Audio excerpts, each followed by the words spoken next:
kalau negara pengen selamat, makzulkan Jokowi, bubarkan PDIP.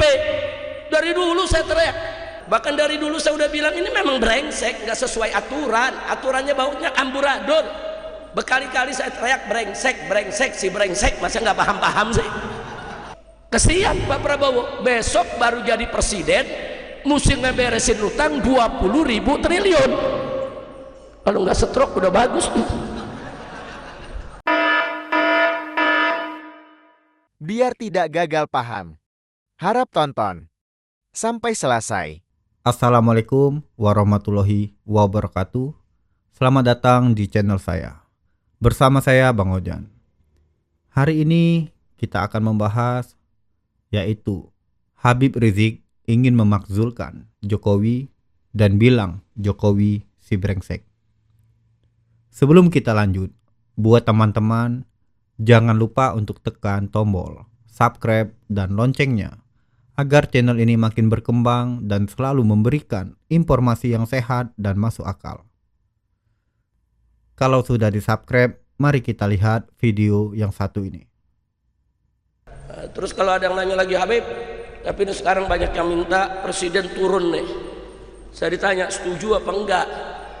Jawab saya, lu baru bangun tidur loh. Dia nggak tahu apa dari mulai di Mekah, saudara. Saya sudah teriak-teriak dari mulai di Mekah nih, Silakan buka lagi, saya sudah teriak. Kalau negara pengen selamat, makzulkan Jokowi, bubarkan PDIP. Dari dulu saya teriak, bukan sekarang nih, bukan dulu. Kira-kira jelas gak? Enggak, saya mau tanya yang hadir sini dulu waktu di Mekah, ada gak rekaman begitu? Ada gak? Beredar gak? Ya udah dari dulu, tahun berapa itu? 2017, sekarang 2024. Sekarang baru pada teriak dan sharing Jokowi, lu baru bangun tidur. Kira-kira jelas gak? Tapi nggak apa-apa, lebih baik terlambat daripada tidak sama sekali. Ya udah tinggal 2 bulan lagi beres, baru mau dilengserin. Aduh, kacau dah.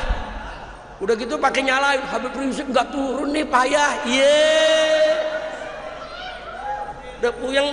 Padahal saya dukung, Beb dukung nggak lengserin. Dari dulu kita juga teriak lengserin, saudara. Bahkan dari dulu saya udah bilang ini memang brengsek, nggak sesuai aturan, aturannya baunya amburadul.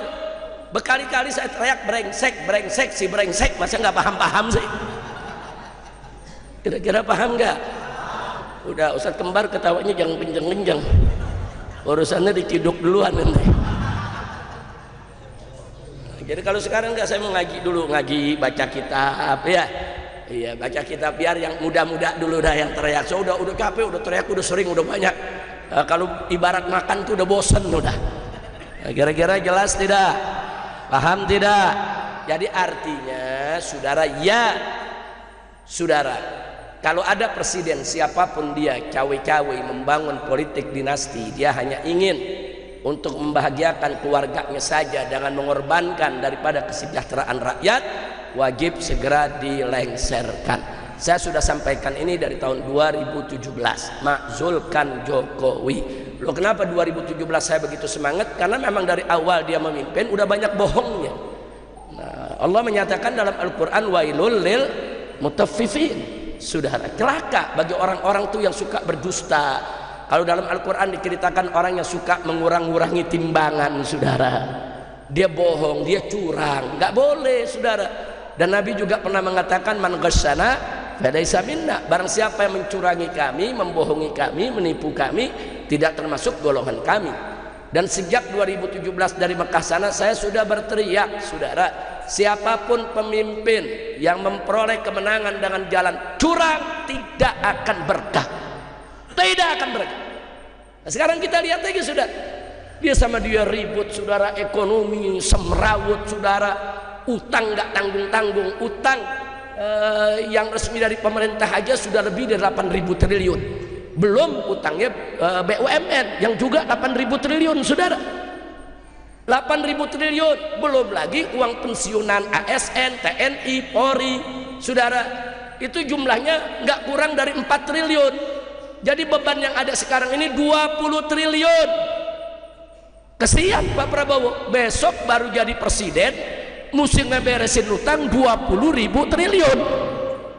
Kalau nggak stroke udah bagus tuh. Ya kan kesian orang jadi presiden dilantik bukan dikasih saudara program yang bagus, dikasih apa? Beresin utang. Jokowi yang pesta, saudara piring pada kotor, Prabowo yang disuruh nyuci, ya. Kacau. Nah kacau gak? Orang lain yang pesta, ente bayangin lagi pengantenan tamu 1000, semua makan kotor gak piring, terus ente nyuci sendirian, gimana lu? Gini ya Habib ini ada dendam apa sama Jokowi dan PDIP? Sampai-sampai Anda ingin Jokowi lengser dan PDIP tenggelam. Sebenarnya tidak masalah kalau Anda mengkritik kebijakan-kebijakan Jokowi yang memang akan menyusahkan rakyat. Tapi kalau Anda ingin memakzulkan Jokowi dengan alasan Jokowi suka bohong, Jokowi curang, dan karena Jokowi negara menjadi banyak hutang. Ini beda ceritanya, Bib. Kalau boleh saya ngomong, banyak masyarakat yang sangat puas atas kebijakan-kebijakan Jokowi. Apalagi masyarakat kalangan bawah. Mereka sangat terbantu dengan program-program Jokowi. Kenapa saya bisa bilang begitu? Karena saya sendiri berada langsung di lingkungan tersebut. Jadi saya tahu dampak apa yang dirasakan oleh masyarakat atas program-program Jokowi. Kalau masalah Jokowi suka bohong, ya tinggal dibuktikan. Bohongnya di mana? Kalau ada bukti, silakan gugat ke MK.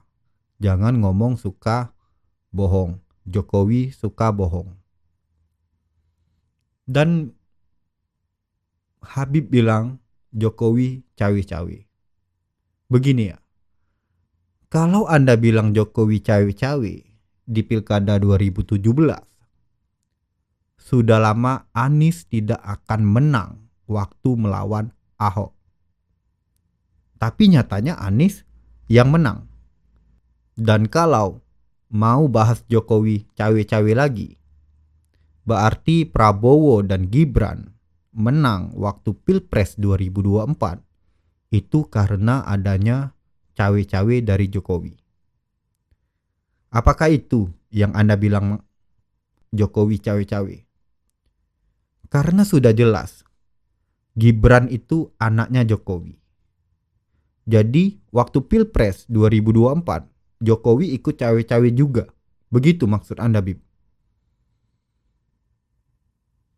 Ya wajar. Anak dengan bapak. Walaupun Jokowi tidak ada cawe-cawe, Jokowi efek itu pasti ada. Tapi apakah Jokowi efek itu kita sebut cawe-cawe? Tidak bisa dibilang cawe-cawe. Dan masalah politik dinasti. Selagi Jokowi tidak langsung memberikan posisi jabatan kepada anak, sanak, atau keluarganya, itu bukan politik dinasti.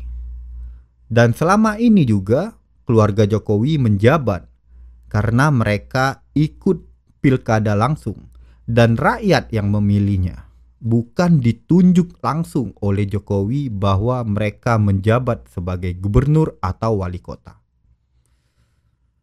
Karena politik dinasti itu contohnya seperti ini. Raja memberikan jabatan langsung kepada anaknya tanpa adanya ikut campur dari rakyat. Itu baru politik dinasti. Apakah anak Jokowi, menantu Jokowi, dan keluarga Jokowi seperti itu? Kan mereka dipilih oleh rakyat, bukan ditunjuk langsung oleh Jokowi. Dan kalau bicara masalah hutang negara, beda cerita juga ini. Kita lihat dulu, negara-negara yang kaya dan yang maju masih berhutang. Contohnya Amerika, Singapura, Jepang, Hutang mereka lebih dari 100% dari indeksnya. Hutang Indonesia ini baru 35% dari indeks.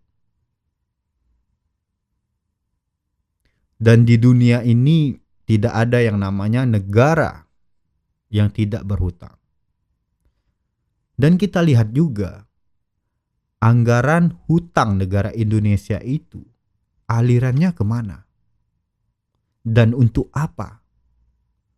Kita sudah tahu, hutang negara kita ini, anggarannya itu banyak untuk membangun infrastruktur. Dan kalau infrastruktur kita baik, dampaknya apa? Ya, dampaknya ekonomi kita makin baik, makin tumbuh. Laju putaran ekonomi masyarakat juga akan terjadi sangat cepat.